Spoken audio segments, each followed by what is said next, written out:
Time to discuss about this article that was from EB Magazine, where Andrea Muse, a friend of the show, she's been on several times, has the hypothesis that Gen Z is rejecting wokeness as something that's simply for ugly people. Yeah, I mean, we promised a white pill, and I think that if true, it's big if true. It's a big claim, but it's a white pill. She titled this, Gen Z believes wokeism is only for ugly people. Are they right? There is a meme that goes around. It says, like the lady with the blue hair and the big glasses, and it says like ugly people with no special skills, and it says they them pronouns, and that's kind of what it is. Like when you don't have anything inherently interesting about you, that's fine. But if you do have that innate desire, as many do, to stand out and be different, and you don't have the means of finding another way to do it, you don't want to invest in a skill set, you don't have any hobbies that set you apart from other people, then a lot of times these days they tend to turn that inward and make it about their identity, because it's not something that you have to actually put any work in to do outside of buying a bottle of hair dye. Yeah, I guess. Yeah. This was prompted by a Twitter user claiming that her 16-year-old told her that wokeism is out for Gen Z. She said, "I think wokeism is dying. My 16-year-old son is starting to look at colleges. I teased him that I'm not paying thousands of dollars for him to come home woke. He said, honestly, Mom, kids my age all think that woke is only for ugly people." Could this fall into those categories of like my 8-year-old told my me that 8-year-old Trump is evil? said this and then everybody clapped? It's alleged, but I think that there is more and more evidence to suggest that Gen Z is the scapegoat for wokeism, and millennials are far more invested in it than Gen Z. Oh yeah, I mean, especially just the entirety of Marxist philosophy seems to have really grabbed onto millennials. Yeah. Right up from when gay marriage was legalized and things just got progressively more focused in that area. Mm-hmm. Mm-hmm. She said, when you hear the word woke, what images begin populating in your brain? You might conjure up visual generalizations based on people with any woke movement, who then become viral memes like Trigglypuff. And perhaps he or she has vividly and unnaturally colorful hair dyed pink, purple, green, blue, or red, cut or buzzed into edgy styles. Perhaps he or she is either shockingly skinny or totally out of shape with a BMI ranging from obese to morbidly obese that points to a lethargic lifestyle and hedonistic tendencies. He or she dresses in alternative fashions that your average Joe wouldn't be caught dead wearing. Thank you. Dancing on the grave of wokeness one day? Perhaps he or she isn't easily designated by the naked eye as a man or a woman, and they get off on the fact they confuse the masses into their delusions that they can transition. Preferred pronouns in bio, etc., etc. Mm-hmm. I think it's just, we already knew that right-wing people are more attractive on average than left-wing people. The stats just came later on to prove it. She noted that even AI learning machines identify right-wing people as more attractive. Yeah. The algorithms know. And I think there are self-reported stats from liberal-leaning women that they are much less satisfied with their lives and have poorer mental health. Mm-hmm. But their argument is always, oh, we're just sad because we know that there's so much evil in the world that needs to be combated. We're aware of all the injustice. They're literally sad because of cynicism and nihilism. Yep, and and a lot of it is for the millennials, especially for the millennials, it comes with the financial implications, the I'm never going to own a house, I don't believe, things. Like I know that there are financial issues that are going on, but I don't think that financial issues actually have a direct effect on overall happiness. Studies seem to say that money doesn't really make people happy. If you don't have money, it can add a stressor, but it's not something that's going to make you happy and satisfied. And young people today, it doesn't seem to me that the people that, at least that are regularly on the internet and making a lot of TikToks and stuff like that, they don't seem to be motivated just by money. Maybe it's the difference between how much money they see influencers and stuff have and they feel they have themselves, but it's not that they're actually broke. Well, the way I see it is kind of like, okay, it's one thing to say that you're never going to own a home, right? It's another thing to say that you're never going to own a home and you've lost all faith in marriage and family structure. You don't have a community around you. A lot of people were saying, like, I was reading these things talking about this recently. They're saying, like, I go and I bust my ass at work 60 hours a week, and for what? Well, back in the day, it would be like, so that I can feed my kids, so that my wife can have a home to take care of our kids in. And now, if you don't have the wife, you don't have the kids, you're never going to be able to afford the home. Those are all social stresses. And whenever people bring this stuff up, I said, this isn't going to make people more right-leaning or libertarian. It's going to make people more communist, if anything. Well, there was a pervasive sense of purposelessness even before home ownership went out of reach. Gen X look at had that. American Beauty, for instance. Like there was a general malaise and depression in suburban America before that, but I think that can be traced back to a loss of religion and mass apostasy. And Hollywood pushed that a lot. So what it was is, like, now there's a whole trend where, like, a lot of millennials or Gen Z will say, they'll look at movies like Office Space and they'll be like, the good old days when my biggest worry was that I was bored at my $90K a year job with great benefits and a retirement plan. That is evaporated now. Manufacturing is overseas. That's a fantasy to them. You don't get a consolation prize these days for participating in the system. And I think the way that they look in these things, it also traces back to, I saw somebody in the chat earlier says, I'm fat, but it's a glandular condition. A lot of it is like, not only are all these things wrong, but there is no apparent solution, so why try?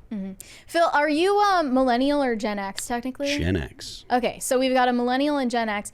And I want to know, from your experience of the world prior to current year, is it true that it wasn't always easy to tell which side of the political aisle someone was on by their looks alone, or by the way that they dressed? Well, remember, ladies and gentlemen, the greatest compliment I've ever been given is that I dress politically neutral. I take credit for that one. Yes. So it depends. There have always been people that you could tell what their politics were by the way they dress. Very rarely did you look at actual punks and think that might be a Reagan Republican, right? That just, if anything, that would be subversive and it would be kind of interesting. Yeah, but generally, like, when you were, like, if, at least in the 80s and early 90s, I didn't look at punks and think, oh, those guys are probably Republicans, or I didn't even think of them as being politically active, which that was That's something. That's the better point, is that did they have political opinions at all? It is nowadays politics is a much stronger influence in society because society has far wider political differences. I think the Overton window is wider nowadays than it was 30 years ago. Everybody was a liberal in the 90s. Everybody agreed in the freedom of speech. Everybody agreed in, like, property ownership, and it's not, there was no like, you didn't really hear that there was a concept of property being theft or anything like that. Blue dog Democrats were a thing. And yes, they were actual liberals. Guns. There were Democrats that loved guns. Yeah. Yeah. So There's yes, just it was more very common different. ground. Yeah. There was more common ground because people believed in the same principles. Nowadays, they don't. It comes back to the disintegration of love of country, I believe. I think a lot of it was like, so I watch a lot. But the disintegration of the love of country comes from the differences in principles. Yes. The disintegration of the love of country is a symptom of what was going on, just like I think Trump is a symptom of what's going on. So, well, back in 2018, 2 research articles asserted that political conservatives hold beauty advantages over liberals. That's one way to put it. But they also said men with higher upper body strength are less likely to vote for higher taxes. Republican women, because they're working with their hands. Yeah. Republican women have been found by researchers to have more feminine facial features. Also, women who are ovulating, which is at their peak fertility, were more likely to vote for Trump. It's actually crazy. Because they're not on the birth control, right? How much of our political leanings are ingrained in us on that deeper level, like our lizard brains, basically. But that was already, I feel, common knowledge, just in general. Like, we know that the people who cover themselves in piercings, who don't care about, staying in shape, who color their hair, yeah, they're going to be scored less attractive. And that populates more toward the political left for whatever reason. I mean, it's merely the idea of pushing social norms when now the social norm is nonconformity. Yes. Ironically. Like, it's not unique to have tattoos now. No. Most millennials have them. Gen Z, you'll have to see it once all of them are over 18, but it's not, you can't really break out of the norm these days without being a person who goes to the gym, gets married, has kids, has a stable job, and all of these things that are like pro-social behaviors. Yeah. That's nonconformity now. The left influence in society nowadays really has taken the concept of centering the marginalized and made it something that is essentially like society-wide. When you take people that are marginalized or lifestyles that are marginalized, and you center them and say these are what we should uphold and these are the ideas that we should glorify, you're doing things that are actually antisocial, because the marginal lifestyles, while in my opinion it should be acceptable to have that in society, and that there should be room for that in society, it should not be what society should be modeled on. Well, that's you should why have society modeled on, man and woman make kids and have a family, and the government should support that. There shouldn't be all of this focus on LGBT stuff, because that is actually antisocial. It's anti-family and stuff. And it's why they push against the idea that if you don't like the idea of normalization, you're a bad person. Yeah. They also note that despite 30% of Gen Z adults identifying as LGBTQ, youth support for same-sex marriage has puzzlingly declined, according to a recent survey which shows a slight decrease in support for same-sex marriage across all age brackets. There's nothing surprising about that when you have clear political attacks by the LGBT lobby. That's all the cake stuff was, all the, the bake my cake, blah, blah, blah. All of that was a political attack on Christians intended to be retribution, because the LGBT lobby, or people in the LGBT community, whatever you want to call it, they feel like the Christians are their enemies, and so they wanted some retaliation because because society generally had gone from being on the side of the Christians to generally being on the side of the LGBT people. It is just political warfare, and it is good that that they lost those things. I mean, the obvious reason for this shift, I think, is that Zoomers were raised knowing nothing but this woke status quo. Therefore, there is no coolness factor to being woke. Yep. It's more important to have a coolness factor, right? That, like, rather than actual truth. Like, wokeness isn't cool anymore, and that's the best way to actually shift the Overton window. They also, and they have their own, so Hollywood, which will be unapologetically left, if not far left these days, that's your positive face of these communities, right? Those are the beautiful people that fall into those spectrums, but that's not the reality of the world underneath. Right. Yeah. Every time that someone says conservatives are more attractive, they respond with like a picture of some celebrity like Jennifer Lawrence being like owned. That's not the reality of average individuals. But yeah, like obviously the pendulum swung way too far in the direction of woke, and Gen Z understandably is having a reaction to that, where they're not satisfied anymore with that being the norm. And they're, in a sense, at least the Gen Z men, they're rejecting that paradigm completely. And I wanted to show this video of a bunch of high school students getting asked how many genders there are as some evidence of this. How many genders are there? 2. It's a spectrum, so like a lot. Can you name me a few? A lot. You can be man, female. You could be there's so many. A demi girl, a demi boy. Boy or girl? Everybody in the chat. Boy or girl? This is a female. This is a stupid question. How many are there? I don't want to participate anymore. I don't think there's really an answer to that, given that gender is kind of a social construct, so it's different for every person. It looks like Daniel Radcliffe. Does look like Dan Radcliffe. Before puberty. And also in different cultures. As many as you want to believe. Can you name me like a few? So there's a whole spectrum of them. Obviously, there are many. There's a lot. So Name me a few. there is male, female, genderqueer, non-binary.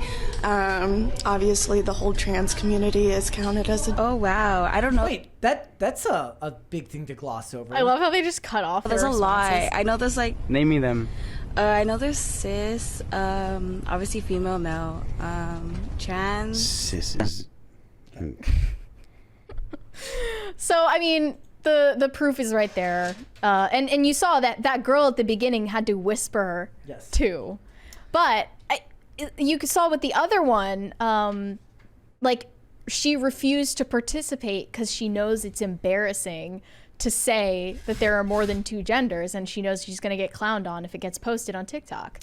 The one of the things that I was thinking about is Phil's talking about the idea that these lobbies, they grew powerful and they started pushing into society, and I wondered why it was that my inclination has always been live and let live, and me and you go back and forth about the validity of something like that because of where things are now.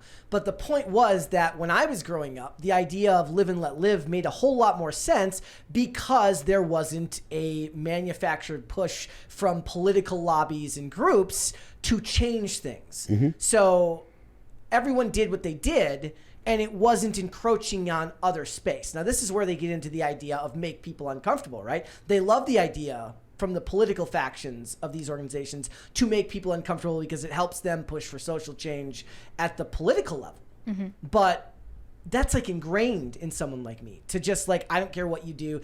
What's the boomer take? It's like, look, whatever you do in your bedroom is your business, right? And I do believe that. But the idea here is that it's no longer just about that. It's about so much more beyond just personal rights.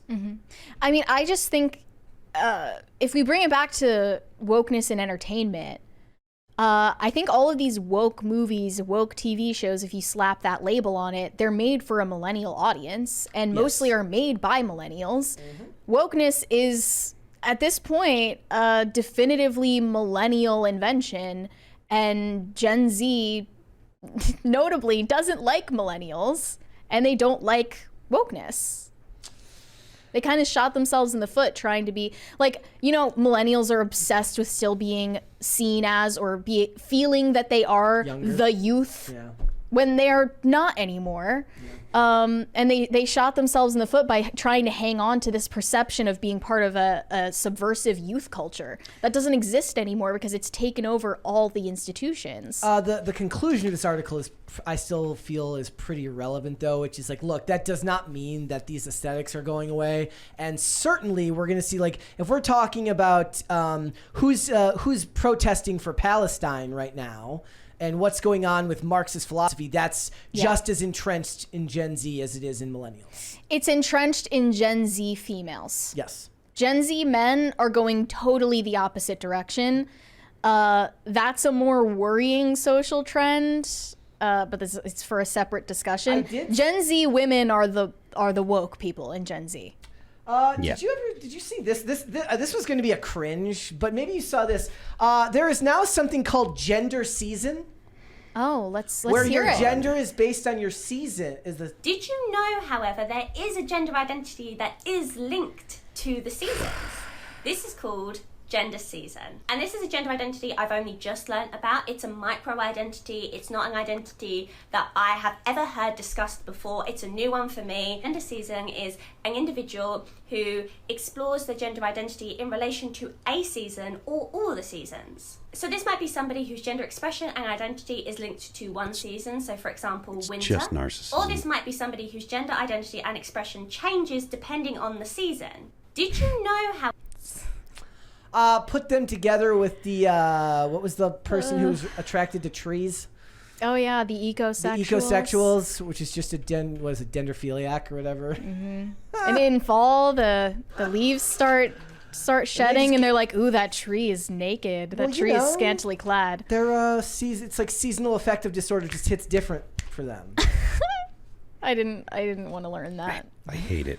Thanks, I hate it. Thanks for watching. Listen to full episodes of Pop Culture Crisis on Spotify. Keep up with us on social media and make sure you subscribe and ring that bell so you never miss the show. Bye, guys.